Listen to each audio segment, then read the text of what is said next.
Mike, is this thing going? Is it on? Okay, it's on. Turn the volume up on the headphones a little bit. I'm at like a 7 on the volume. I think that ought to be good enough. I should have got this situated before I turned the mic on. I mean, before I turned the camera on. All right, I haven't done one of these in about a week and a half or so. That's something that I got to be more proactive and be better about. I want to get through this book this week, so we are finishing up Why We Can't Wait. Hopefully, the next book that I read as part of this does not take me as long to read as this one has. There's been a lot of things going on in these past weeks. I want to start beginning the Rockford reading segment in a similar fashion that we begin the Live from Occupy City Hall segment.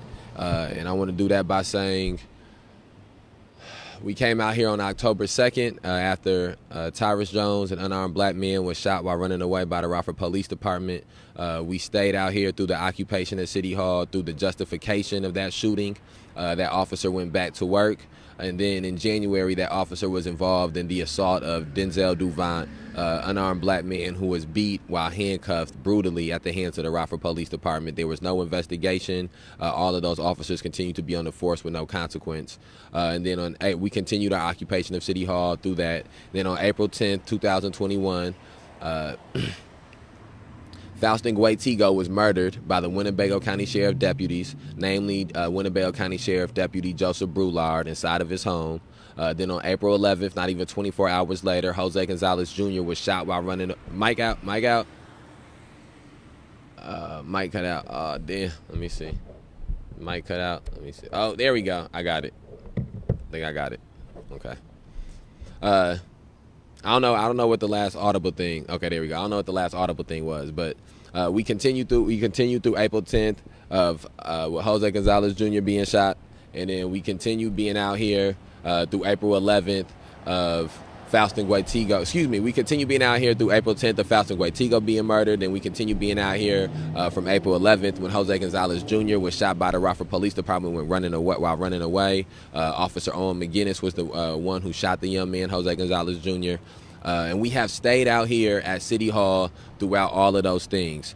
We are, as it stands today, we still wait for either a justified or an unjustified finding to come out from the Winnebago Boone Integrity Task Force. I know that for a lot of people, it feels as if we've been outside of City Hall for an extended amount of time, or for this long amount of time, or it's been protests going on in the city for this long amount of time. But people, put yourself in the shoes of the family of Jose Gonzalez Jr., whose loved one was just shot 2 months ago. Yourself in the shoes of loved ones of Faustin Guaytigo, who was just murdered 2 months ago. That's not a long time for people to protest for them. That's not a long time for people to demonstrate for them. That's not a long time for an occupation of some sort to go on for them. And so, same thing for Denzel Duvant. Denzel Duvant was beat while handcuffed mercilessly just 6 months ago. It's not a long time to protest for 6 months for somebody who is beat at the hands of the Rockford Police Department while unarmed. And so I just want to start that off by saying that those are the reasons that we are doing the occupation. Love you, love you, love you. Those are the reasons that we are doing the occupation. Those are the reasons that the protests have continued. Those are the reasons that the demonstrations have continued. I'm not going to use this live to dive deeper into protests and demonstrations. I'm going to use the live to read and to try to cross-reference and correlate how the things that are written inside of this book relate to the issues that we are facing in Rockford, Illinois, when it comes to the struggle to end police terrorism, mass incarceration, and racial injustice. There are lives from the 4th of July parade that happened last night that we protested, that on my personal Facebook page and on the May 30th Alliance Facebook page that you can watch.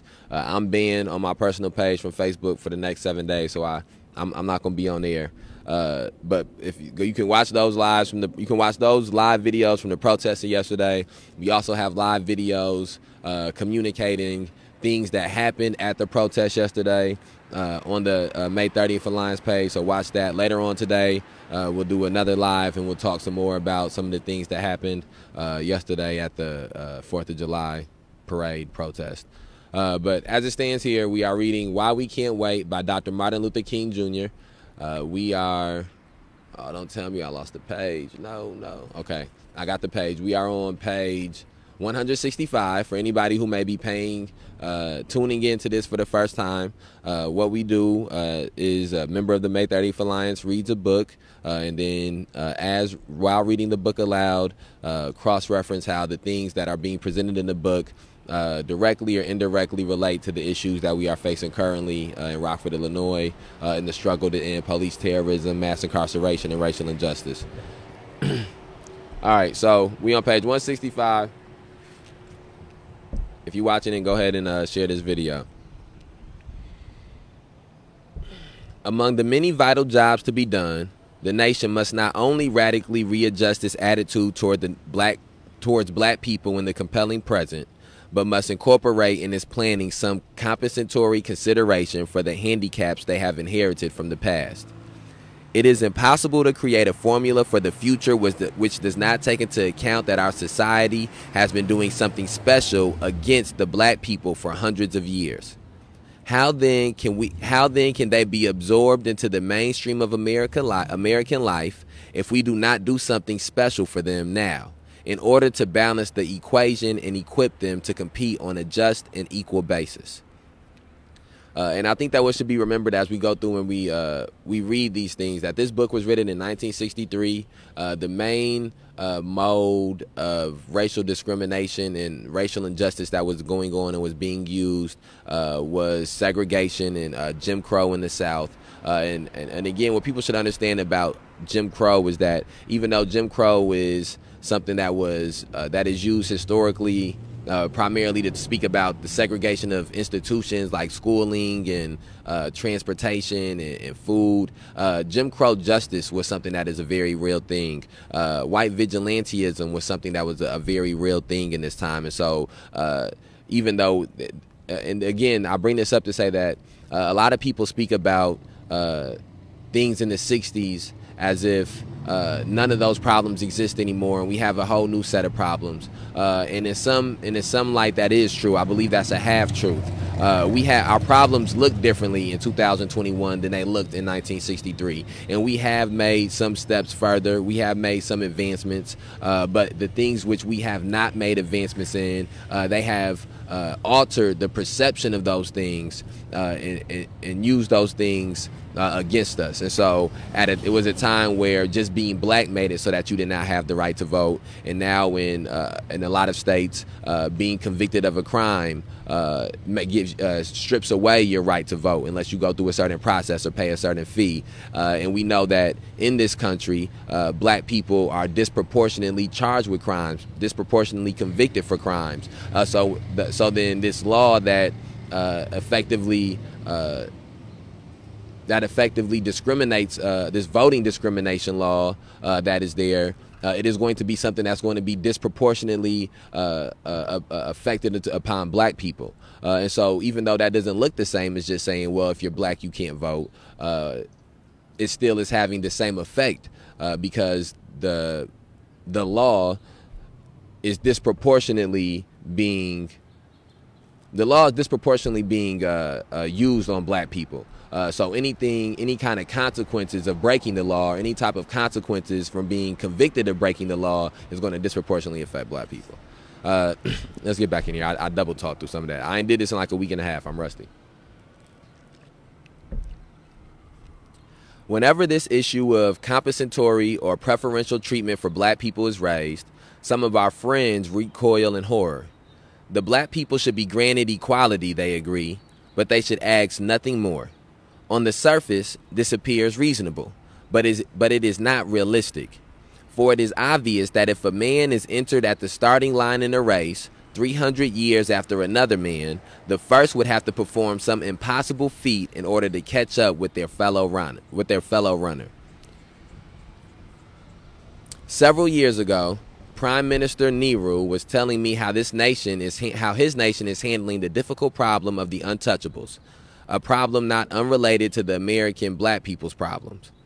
The Prime Minister admitted the many Indians still harbor a prejudice against these long oppressed people, but that it has become unpopular to exhibit this prejudice in any form. In part, this change in climate was created through the moral leadership of the late Mahatma Gandhi, who set an example for the nation by adopting an untouchable as his daughter. In part, it is the result of the Indian Constitution, which specifies that discrimination against the untouchables is a crime, punishable by imprisonment.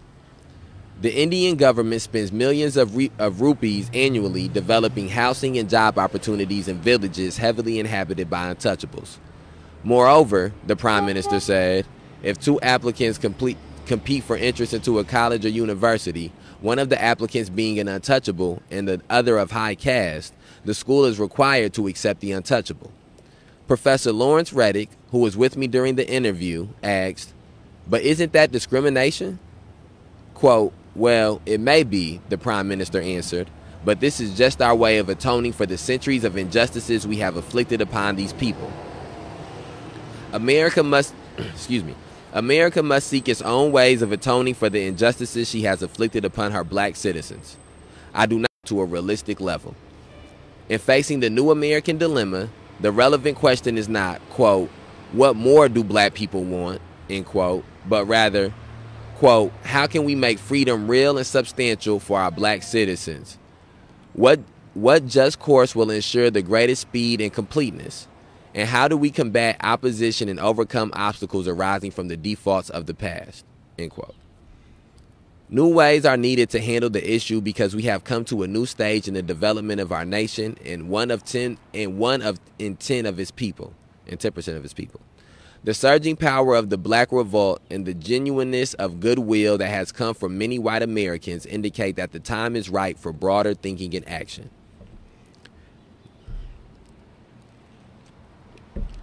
The black people today are not struggling for some abstract, vague rights, but for concrete and prompt improvement in their way of life. What will it profit them to be able to send their children to an integrated school if the family income is insufficient to buy them school clothes? What will they gain by being permitted to move to an integrated neighborhood if they cannot afford to do so because they are unemployed or have a lower paying job with no future?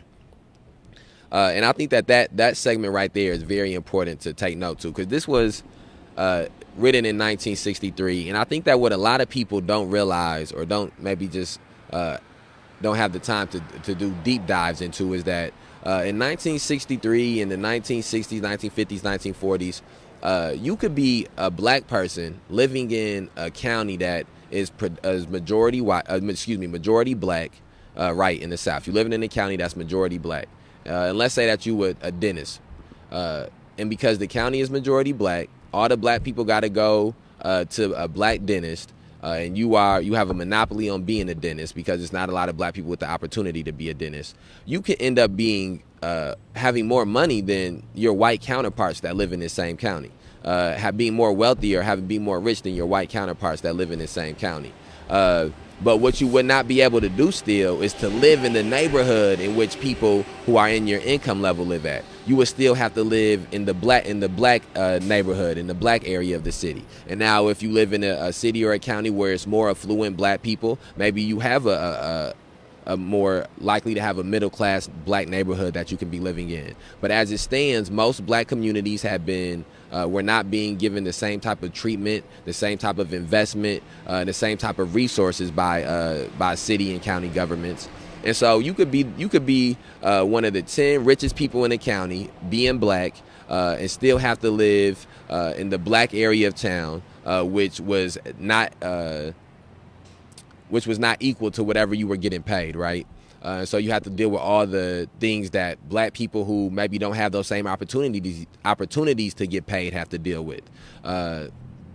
Same thing. You can now have this high income, but you still have to send your children to the same school that the rest of the black people go to. And even though you may be of well off and of good means, the majority of the people going to the school aren't. And so the school does not have the proper resources, or the school does not have adequate resources or adequate books. And so you could be the richest person living in this county, and your children still going to schools that poor people's children are going to. You still live in the neighborhood that the poor people live in. You still have to shop in the areas that poor people shop in. And so what that did was it reminded people on a daily basis, no matter how high up that they rose, that they were still black. You could be the richest person in a city or a county as a black person in 1960 something, and you go in to get something to eat. You still got to get your food out the back of the restaurant.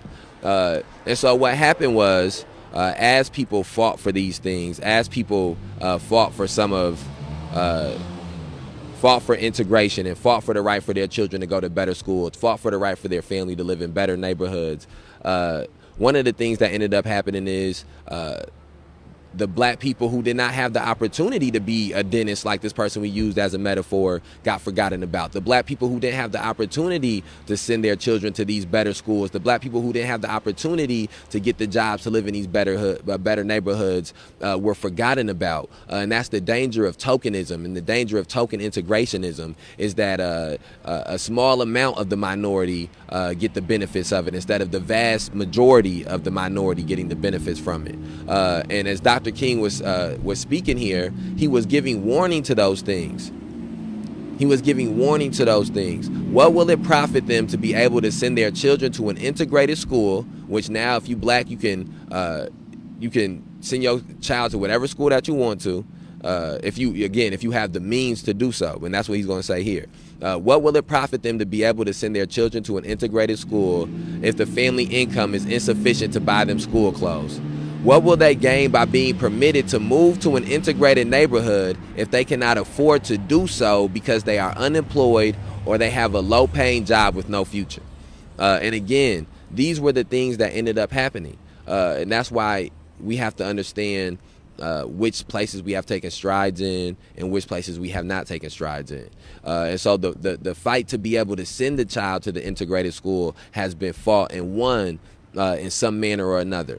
Again, in some manner or another. But the fight to make sure that each child going to these schools can afford school clothes is still yet to be won. It's still yet to be, even at times, unstruggled for. The same thing, the struggle to make sure that black people can move into this integrated neighborhood or into whichever neighborhood that they like, that struggle has been waged and fought in one manner or another, in one way or another. However, the struggle to make sure that they are with adequate employment so that way they can have the means to move into these different neighborhoods has not been won, or again, in some instances is not even being struggled for anymore. The same thing for education and all of these, some of these things you have to extrapolate out. Okay. During the lunch counter sit-ins in Greensboro, North Carolina, a nightclub comic observed that had the demonstrators been served, some of them could not have paid for the meal. Of what advantage is it to the black people to establish that they can be served in integrated restaurants or accommodated in integrated hotels if they are bound to the kind of financial servitude which will not allow them to take a vacation or even take their wife out to dine?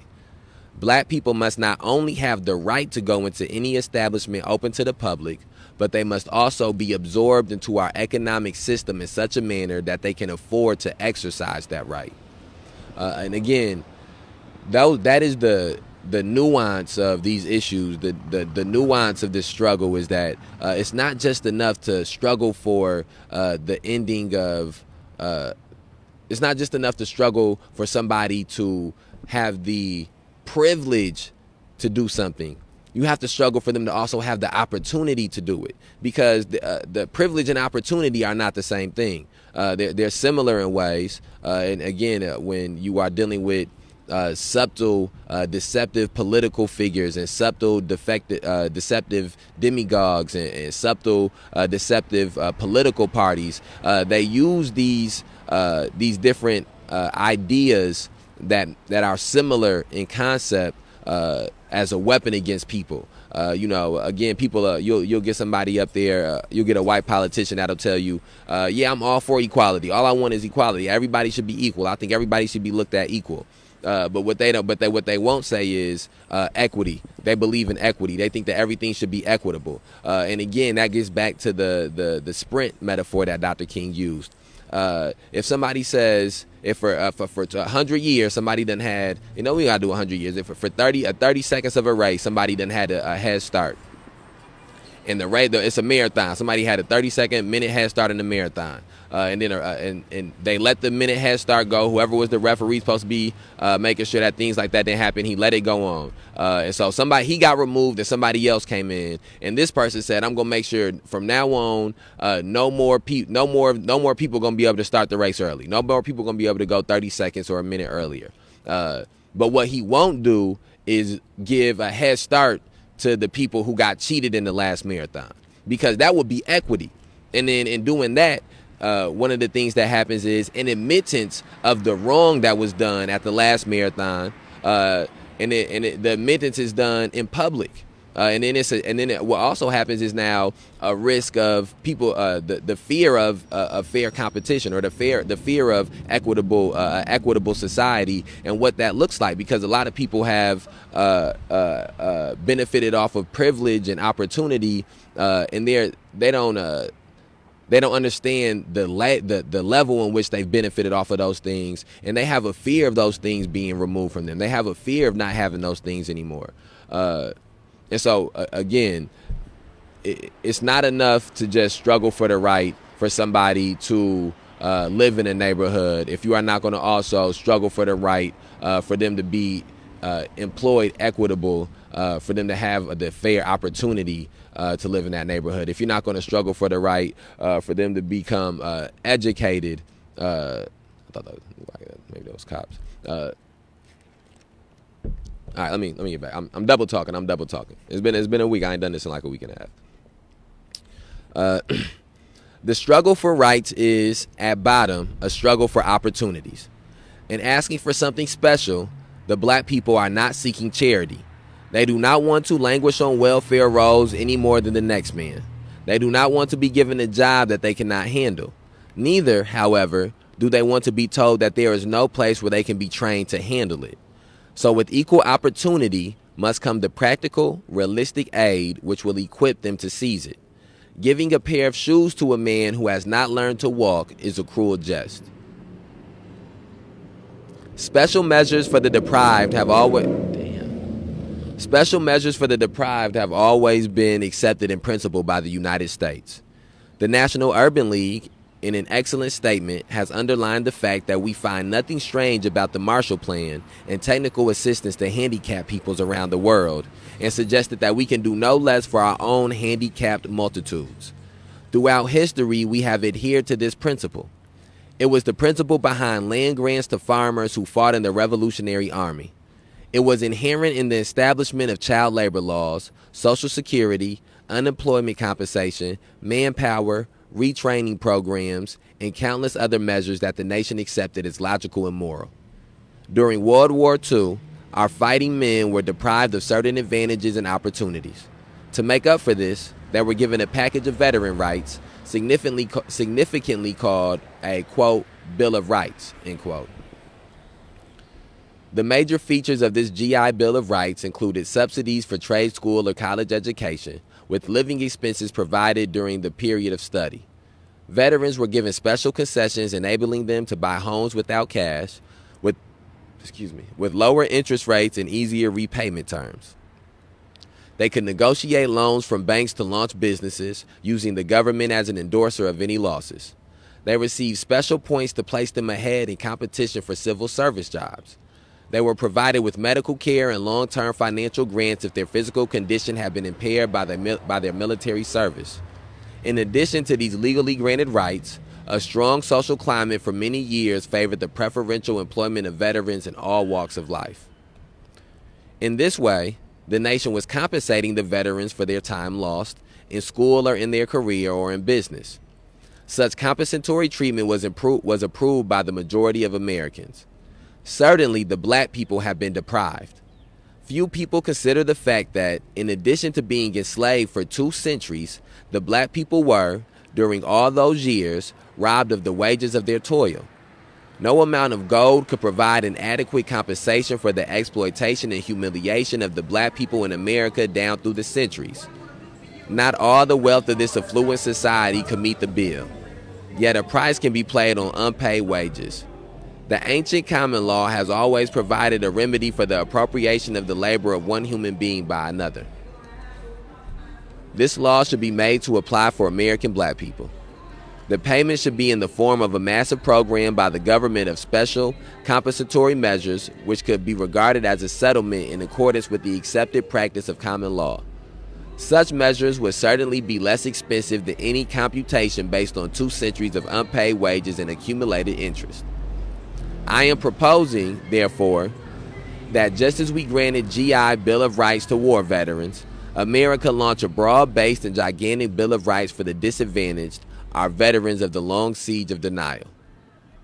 Such a bill could adapt almost every concession given to the returning soldier without imposing an undue burden on our economy. A Bill of Rights for the disadvantaged would immediately transform the conditions of black life. The most profound alteration would not reside so much in the specific grants as in the basic psychological and motivational transformation of the black people. I would challenge skeptics to give such a bold new approach a test for the next decade. I contend that the decline in school dropouts, family breakups, crime rates, illegitimacy, swollen relief rolls, and other social evils would stagger the imagination. Change in human psychology is normally a slow process, but it is safe to predict that when a people is ready for change, as the black people have shown themselves ready today, the response is bound to be rapid and constructive.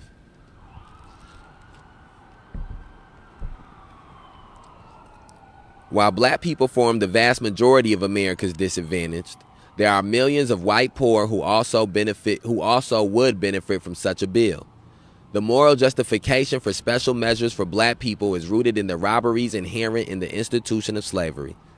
Many poor whites, however, were the derivative victims of slavery. As long as labor was cheapened by the involuntary servitude of the black man, the freedom of white labor, especially in the South, was little more than a myth. And then, so now I want to say this. I want you to think about that. This is something that when I read it through this the first time was the first time I ever really took the time to think about that concept. And I think afterwards I ended up reading a few other books where this was brought up or mentioned. But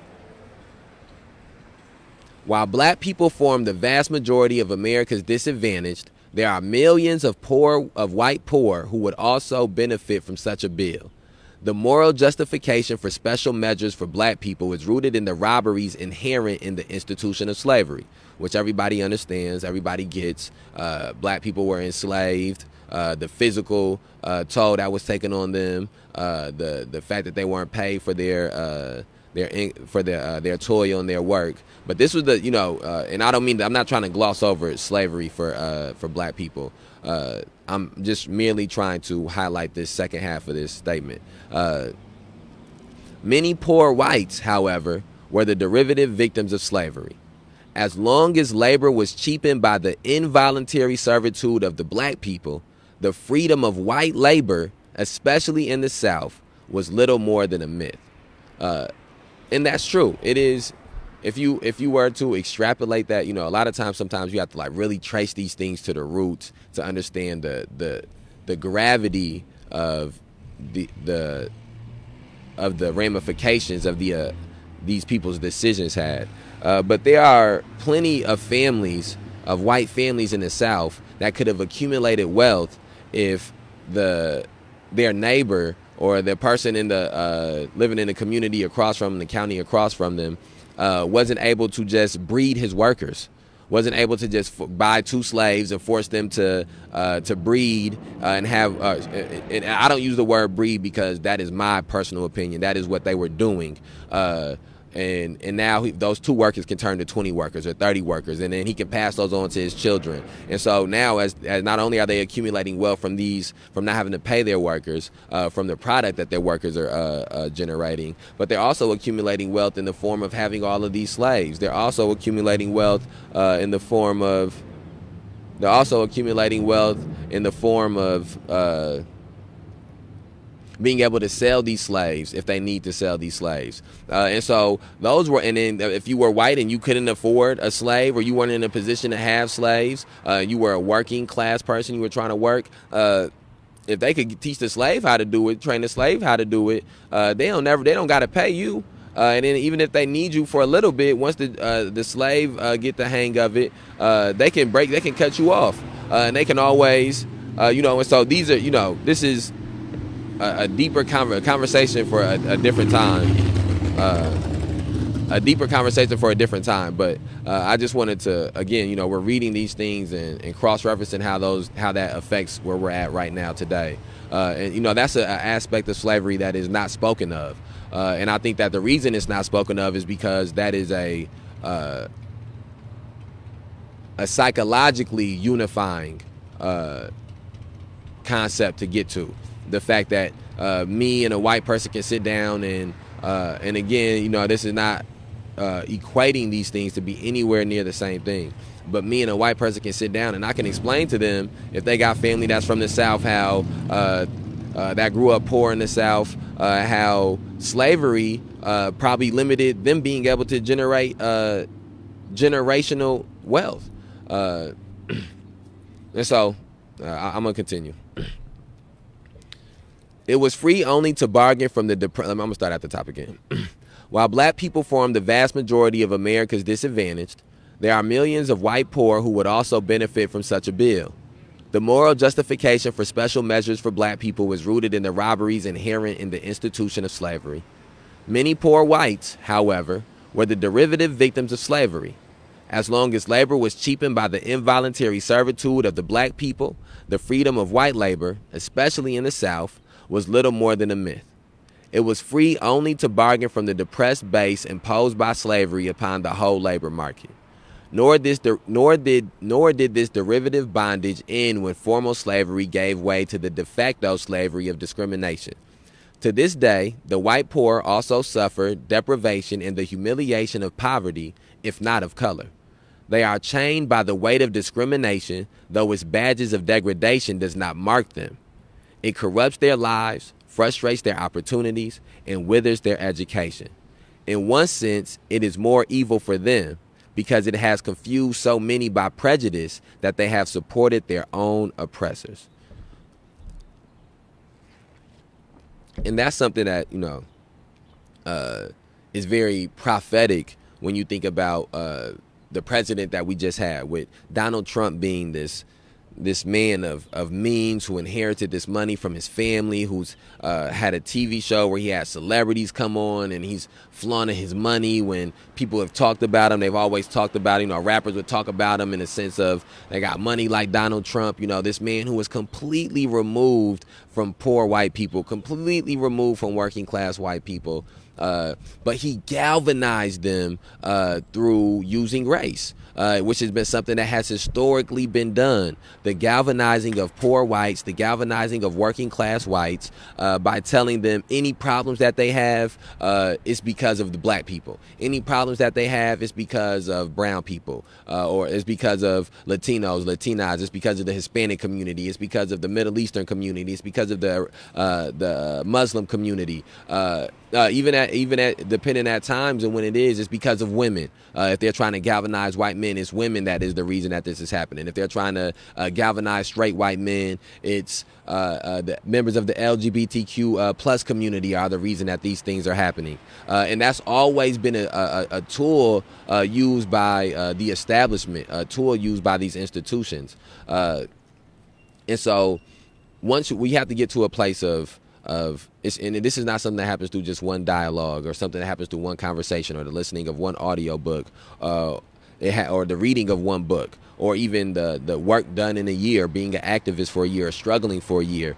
These are habits that must be built. So that way, a lot of us are adults that have slates that are already filled up. And what we have to start doing before we can even truly, add things to this slate, we have to do a whole host of erasing of the slate. We got to erase the whole slate. Then once the slate is erased, we got to get a towel and some water, and we got to wash the slate down and get it clean again because so much stuff was on the slate, and then we can begin writing new information on the slate. But as we do those things, it's a younger generation that's going to be watching, and we want to see. We need that younger generation to see the things we wash off of the slate. We need that younger generation to see the conversations that we have in the midst of us washing things off of that slate. So not only when they add things to their slate, not only do they add the right things to their slate, but they know why they're adding those things to their slate. They know why certain things aren't being on their slate. They know why we're erasing things from the slate. I think we're in a dangerous place with this concept of Columbus Day being replaced by Indigenous Peoples Day, because what I believe is happening is a reverse whitewashing, where Columbus was used to whitewash the history of America. Now they're going to use Indigenous people to whitewash the whitewashing that they did with Columbus. And so what I think is dangerous about that is the allowing of the erasing of that they had a day named Columbus Day, the erasing of the struggle that people have waged to get rid of Columbus Day. And so just as much, and it's the same thing for the 4th of July. I think that we're in a place where there has to be a struggle around the 4th of July. There needs to be a struggle around Thanksgiving. There needs to be struggles around some of these things. I don't think they need to just be erased and replaced the next day. They think that next year they should just not have a 4th of July parade. No, they should. The people who believe in these ideas and these concepts must continue to espouse that they believe in them, must continue to believe in them openly. So that way we can continue to challenge them at every step. So that way we can continue to show these people who their ideas are founded on lies. We can continue to use the truth as a weapon at every step. But we can't do those things if these thoughts are being hidden. And so I think that it's important that we have a dialogue around these things. So we are. It is a simple matter of justice that America, in dealing creatively with the task of raising black people from backwardness, should also be rescuing a large stratum of the forgotten white poor. A Bill of Rights for the disadvantaged could mark the rise of a new era in which the full resources of the society would be used to attack the tenacious poverty which so paradoxically exists in the midst of plenty. The nation will also have to find the answer to full employment. The nation will also have to find the answer to full employment, including a more imaginative approach than has yet been conceived for neutralizing the perils of automation. Today, as the unskilled and semi-skilled black people attempt to mount the ladder of economic security, they find themselves in competition with the white working man at the very time when automation is scrapping 40,000 jobs a week. Though this is perhaps the inevitable product of social and economic upheaval, it is an intolerable situation, and black people will not longer permit themselves to be pitted against white workers for an ever-decreasing supply of jobs. The energetic and creative expansion of work opportunities in both the public and private sectors of our economy is an imperative worthy of the richest nation on earth, whose abundance is an embarrassment as long as millions of poor are imprisoned and constantly self-renewed with an expanding population. In addition to such an economic program, a social work apparatus on a large scale is required. Whole generations have been left behind as the majority of the population advanced. These lost generations have never learned basic social skills on a functional level, the skills of reading, writing, arithmetic, of applying for jobs, of exercising the rights of citizenship, including the right to vote. Moreover, rural and urban poverty has not only stultified lives, it has created emotional disturbances, many of which find expression in antisocial acts. The most tragic victims are children whose impoverished parents, frantically struggling day by day for food and a place to live, have been unable to create the stable home necessary for the wholesome growth of young minds. And I want to talk about that a lot. I've had multiple people come to me and they say it starts in the home. It starts in the home, and a lot of times it is. It's majority of white people who have had this statement. It starts in the home. Well, don't you think it starts in the home? And I'll say a few things we're talking about. Well, that starts in the home. That's in the home. And I think that is very it's very poignant that Dr. King speaks about how the what's up, man? What up? I think it's very poignant how Dr. King speaks. Love, bro. Appreciate you, bro. For real. I think it's very poignant how Dr. King speaks about how these root causes end up with the effects of the household being in upheaval. How so for instance, here in Rockford, they have the school was sued, the segregation lawsuit that we spoke about. It's not only the people who were robbed of the proper education who are going to feel the effects of that, but then their children will feel the effects of that when these people aren't properly educated and they have to deal with the burden that comes with living in a society and not being properly educated, when they have to deal with not being able to have the same type of job opportunities, which leads to them not having the same opportunities to live in adequate housing, which leads to them not having opportunities for their children to get a better education, which leads to emotional frustration taking place inside of the household. And it's very rare, if somebody is not properly educated, that they will have the proper way of communicating things, which leads to mental health issues and emotional health issues. And all of these things become straws that break camel's backs, that lead to violent acts taking place, the desperation that leads to these violent acts taking place. And so, yes, it does start in the home, and that is why America made sure to segregate homes. And make sure that the homes that black people lived in were not up to the same standards as the home that white people lived in. That they made sure that the standards of the neighborhoods and the schools in the neighborhoods black people went to were not up at the same standards as the schools that white people went to in white neighborhoods, to destroy the home, to attack the home. It's why mass incarceration was used as a tool to dismantle generations of black homes, to throw countless black men inside of prison cells and inside of jail cells, and to take them away from the home, because they knew the importance of the home. And so, yes, it does start in the home. And America started in the home when it ripped families apart. When a woman would have children, they sell the children and rip the children apart. The same way you would do with a litter of animals. Opportunities, and that's no different than the way that DCFS conducts itself now. And again, that's why we have to be able to cross-reference these things. We have to be able to see something that happened in 1963 in this country and know the way it looks in 2021. We have to know how something looked in 1855 in this country and be able to identify how it looks in 2025, how it will look or how it may look in 2025. So that way we can alter that course. We can alter that path. Opportunities and the means to exploit them are, however, still inadequate to assure equality, justice, and decency in our national life. There is an imperative need for legislation to outlaw our present grotesque legal mores. We find ourselves in a society where the supreme law of the land, the Constitution, is rendered inoperative in vast areas of the nation. State, municipal, and county laws and practices negate constitutional mandates as blatantly as if each community were an independent medieval duchy. I think that's like a duke, like a kingdom. But it's the dukes. Okay. Dr. King be having some words, man. In the event that the strong civil rights legislation is written into the books in the session of Congress now sitting, and that a Bill of Rights for the disadvantaged might follow, enforcement will still meet with massive resistance in many parts of the country. And that just makes me think about all the things that we are currently facing in Rockford, Illinois, when it comes to the protests going on, to the demonstrations going on.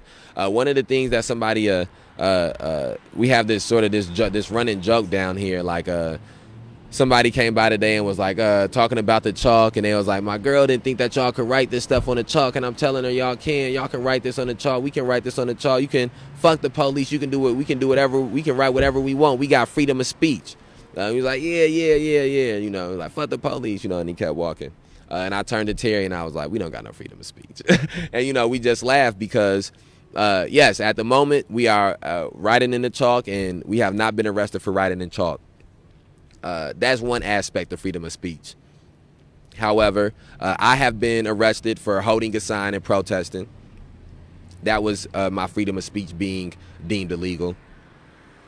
I have been arrested for walking on a crosswalk and speaking while walking on a crosswalk with a megaphone and being arrested. That was my freedom of speech being deemed illegal.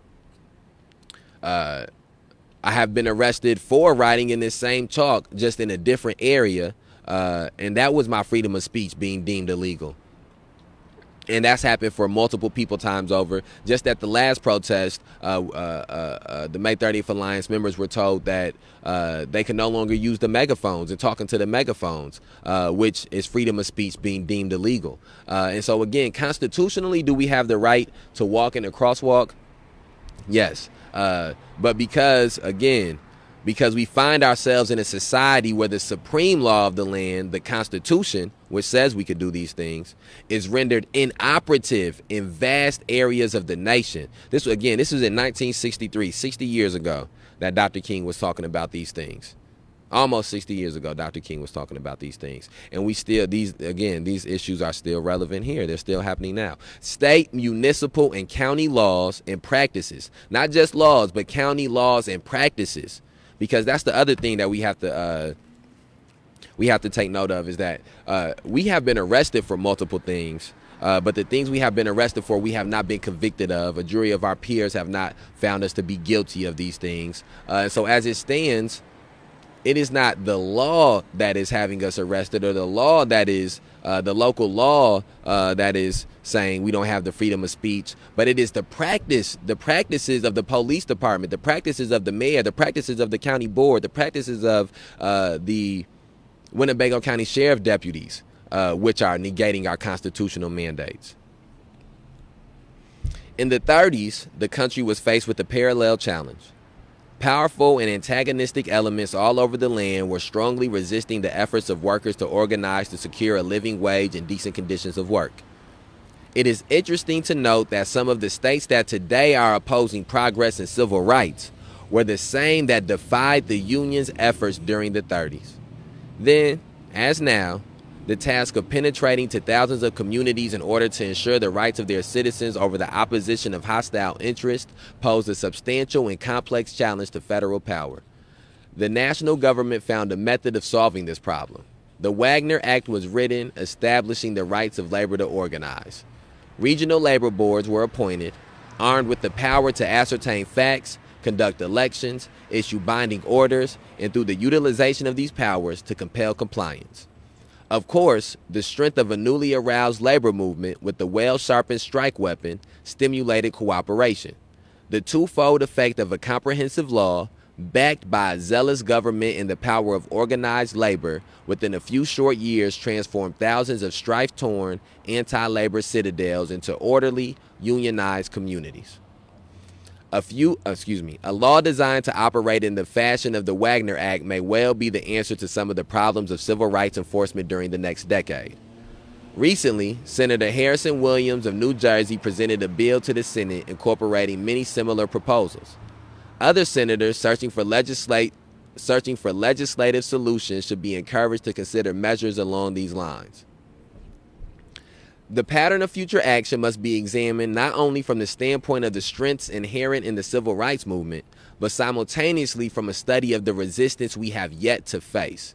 While we can celebrate that the civil rights movement has come of age, we must also recognize that the basic reallocatrance of the South has not yet been broken. I'm gonna Google that. I'm gonna Google that word. I said I was gonna Google the words. That's why I'm supposed to have the laptop open. And then let's see where we at on these pages here. We got K just popped up. We gonna do a live here in a little bit. Let's see how many pages we got left. Okay. What the? Okay, I thought my phone was tripping. Hold on 1 second. The phone was tripping, not my phone. The phone. You did the charger? It's good. We on 83 right now, but probably gonna need it later though, you know. Okay, let's look up this word.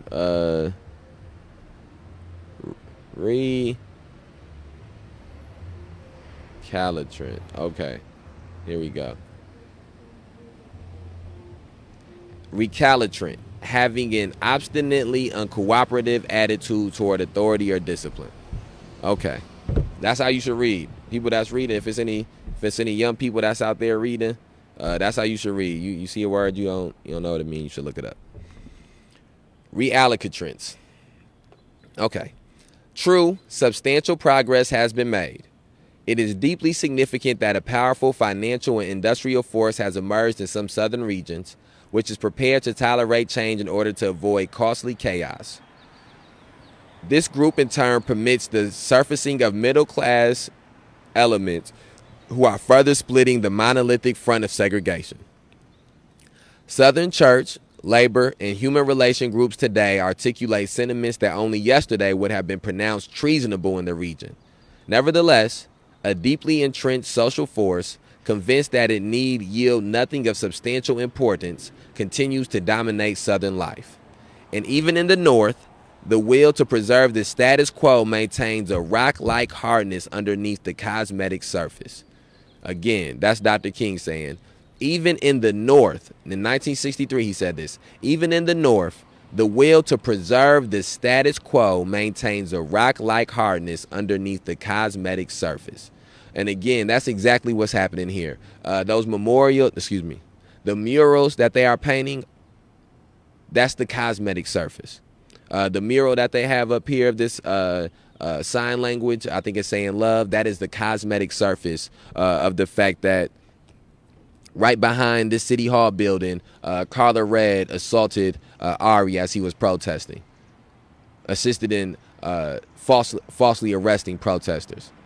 They have that picture of Fred and Michelle down there. That is a cosmetic surface. That is a cosmetic surface to the truth, which is how they cycle people that look like Michelle and Fred in and out of that jail that's next to them, in and out of that jail that's next to the mural, in and out of that courthouse that's next to the mural. The same thing. They're putting these things, these murals all over the place. That is how the North tries to handle things. The North tries to put a cosmetic surface over the rock-like hardness that is having in upholding the status quo. It's the reason that they have these murals up, but they still don't have the body cameras equipped on the Rockford Police Department, on all the officers here. So again, let's keep going into here. In order to assure that the work of democracy so well begun in the summer of 1963 will move forward steadily in the seasons to come, the Black Freedom Movement will need to secure and extend its alliances with like-minded groups in the larger community. Already, in the complex dilemma of fast-paced progress and persistent poverty, the Black people have emerged as a dissatisfied, vibrant, and powerful element armed with the method of articulating and acting out their protest. His example has... My fault, man. His example has not gone unobserved by others of all races who live in equally desperate circumstances. Inevitably, before long, a broad-based legion of the deprived, white and Negro, will coalesce and restructure an old order based too long on injustice. In the case of organized labor, an alliance with the Black civil rights movement is not a matter of choice, but a necessity. If Black people have almost no rights in the South, labor has few more. If Black people have inadequate political influence in Congress, labor is barely better off. If automation is a threat to Black people, it is equally a menace to organized labor. The withholding of support from the March on Washington by the National Council of the AFL-CIO was a blunder and served to strengthen the prevalent feeling that organized labor, not only on the national level but frequently on the local level as well, is lacking today in statesmanship, vigor, and modernity. This default is all the more noticeable because labor's history contains a rich record of understanding toward racial issues. When labor fought for recognition during the 30s and 40s and thus became the principal, quote, civil rights, end quote, issue of the time, disadvantaged Black people joined in its bitter struggles and shared every sacrifice. Black people battling for their own recognition today have a right to expect more from their old allies. Nothing would hold back the forces of progress in American life more effectively than a schism between the blacks and the organized labor. Another necessary alliance is with the federal government. It is the obligation of government to move resolutely to the side of the freedom movement. There is a right and a wrong side in this conflict, and the government does not belong in the middle. Without the resources of the federal government, the task of achieving practical civil rights must overwhelm voluntary organization. It is not generally realized that the burden of court decision, such as the Supreme Court decision on school desegregation, places the responsibility on the individual black person who is compelled to bring a suit in order to obtain their rights. Again, and this is one of the things that doesn't get talked about a lot, that's not spoken about a lot. But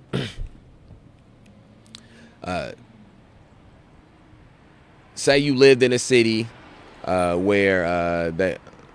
say you lived in a city that was segregated or dealt with some type of segregation, and somebody took a lawsuit up to the highest court to deal with the segregation, to have it be ruled that it was illegal for that segregation to take place in the area in which it took place at. It would then be, your child would then be able to go to that school. Your personal child that you have sued and deemed it illegal for them to be being discriminated against in this manner would now have the opportunity to go to that school. However, if another black child also wanted to go to that school after they watched that happen, they would need to be able to go through that same process again to prove that they have the right to go to that school. And that was the way in which Brown versus the Board of Education, even though constitutionally or in the court-wise it was ruled that separate but equal was illegal. If you did not have a lawyer, if you did not have the means to take these things all the way up to the highest court in the nation, the highest court in the land, you would still be being discriminated against. And so even though when that Supreme Court decision came down on school desegregation, we have to remember that generations still did not gain anything from this happening, which means that even when you look back on some of the things that America has whitewashed to seem to be victories for the Black freedom movement, or seem to be victories for the Black liberation movement, you can see how those victories were not all that they were presented to be. Malcolm X spoke about how that's a victory with that's a win with no victory, or that's a win that you can't show on the scoreboard. He said it more, eloquently to me. But again, that's something that I think that is not spoken about enough. And so we have to have a deeper dialogue about the fact that in history books, they speak on the 60s as if all of these issues got resolved, all of these issues got fixed, all of these things got handled. And the truth of the matter is that they got addressed in a way. That was something that was happening in the 60s. It was being addressed in a way, but it was not being absolved.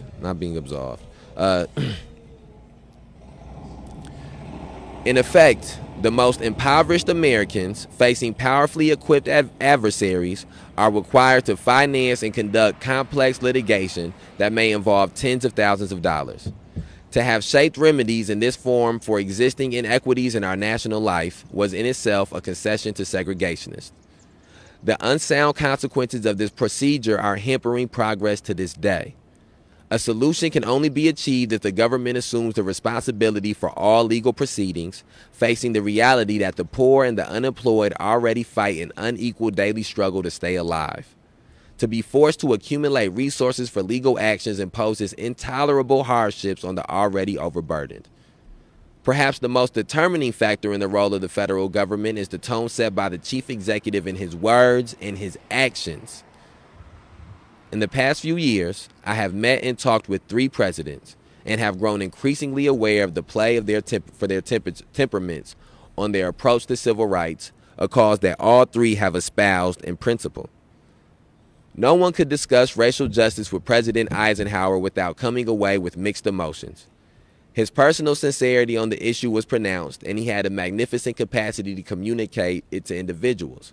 However, he had no ability to translate it to the public or to define the problem as a supreme domestic issue. I have always felt that he failed because he knew that his colleagues and advisors did not share his views, and he had no disposition to fight even for cherished beliefs. Moreover, President Eisenhower cannot be committed to anything which involved a structural change in the architecture of American society. His conservatism was fixed and rigid, and any evil defacing the nation had to be extracted bit by bit with the tweezer because the surgeon's knife was an instrument too radical to touch this best of all possible societies. And I want to extrapolate some of these things to really to the white community of Rockford as a whole, but specifically to the mayor.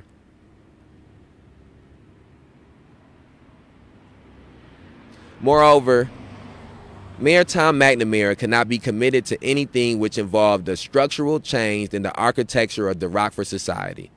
His conservatism was fixed and rigid, and any evil defacing the city had to be extracted bit by bit with the tweezer because the surgeon knife was an instrument too radical to touch this best of all possible cities.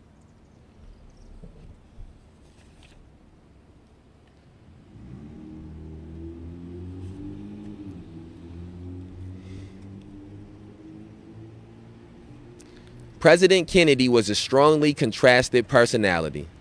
There were, in fact, two John Kennedys. One presided in the first 2 years under pressure of the uncertainty caused by his razor-thin margin of victory. He vacillated, trying to sense the direction his leadership could travel while retaining and building support for his administration. However, in 1963, a new Kennedy had emerged. He had found that public opinion was not in a rigid mold. American political thought was not committed to conservatism, nor radicalism, nor moderation. It was above all fluid.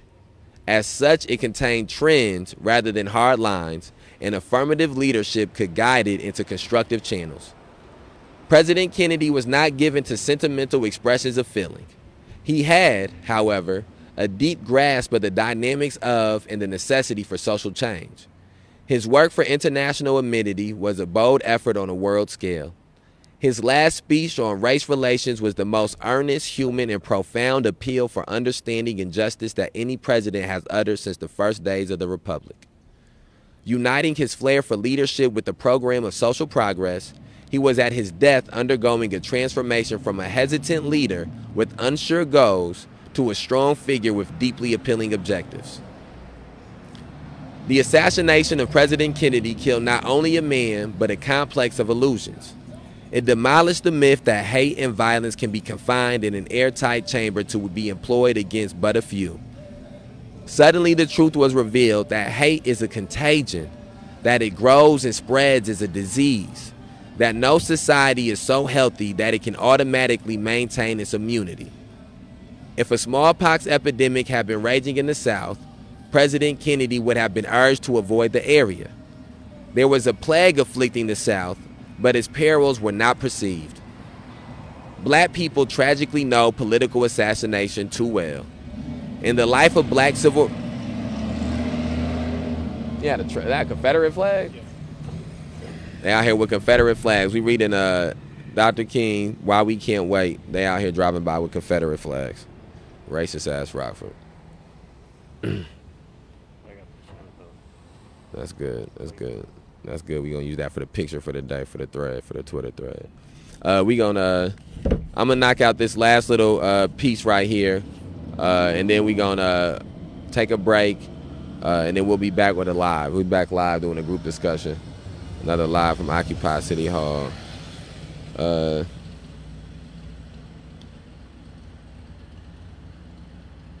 Confederate flags. Black people tragically know political assassination well.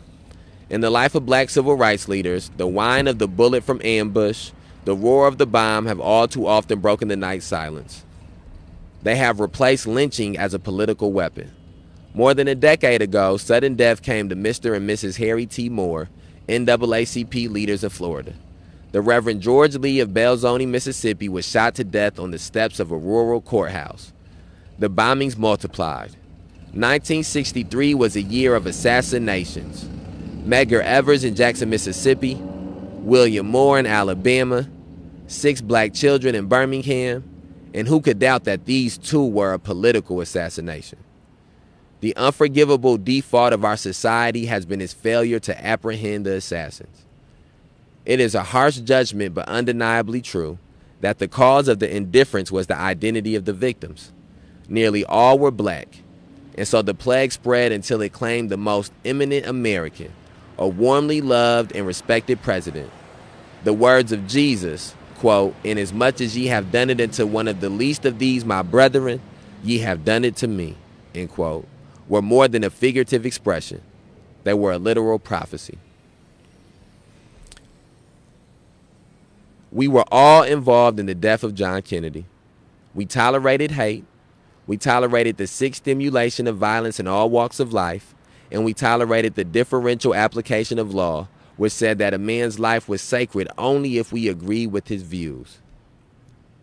This may explain the cascading grief that flooded the country in late November. We mourned a man who had become the pride of the nation, but we grieved as well for ourselves because we knew we were sick.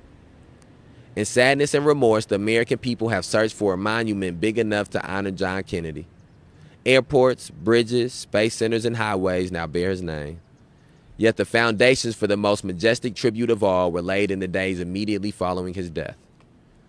Lewis Harris, polling a cross-section of the country for his reaction to the assassination, wrote that, quote, "The death of President Kennedy produced a profound change in the thinking of American people.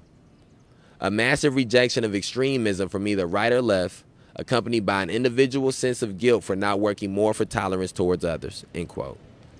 If the tragically premature end of John Kennedy will prove to have so enlarged the sense of humanity of a whole people, that in itself will be a monument of enduring strength. I have been fortunate enough to meet Lyndon Johnson during his tenure as vice president. He was not then a presidential aspirant and was searching for his role under a man who not only had a 4-year term to complete, but was confidently expected to serve out yet another term as chief executive. Therefore, the essential issues were easier to reach and were unclouded by political considerations. His approach to the problem of civil rights was not identical with mine, nor had I expected it to be.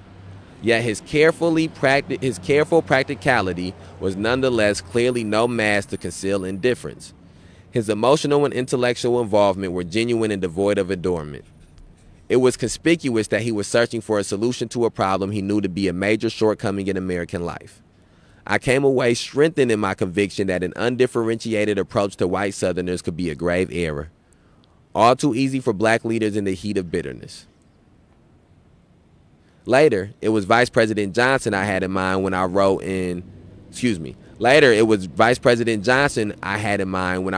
The Nation that the white South was splitting and that progress could be furthered by driving a wedge between the rigid segregationists and the new white elements whose love of their land was stronger than the grip of old habits and customs. Today, the dimension of Johnson's leadership has spread from a region to a nation. His recent expressions, public and private, indicate that he has a comprehensive grasp of contemporary problems. He has seen that poverty and unemployment are grave and growing catastrophes, and he is aware that those caught most fiercely in the grip of this economic holocaust are black people. Therefore, he has set the twin goal of a battle against discrimination within the war against poverty.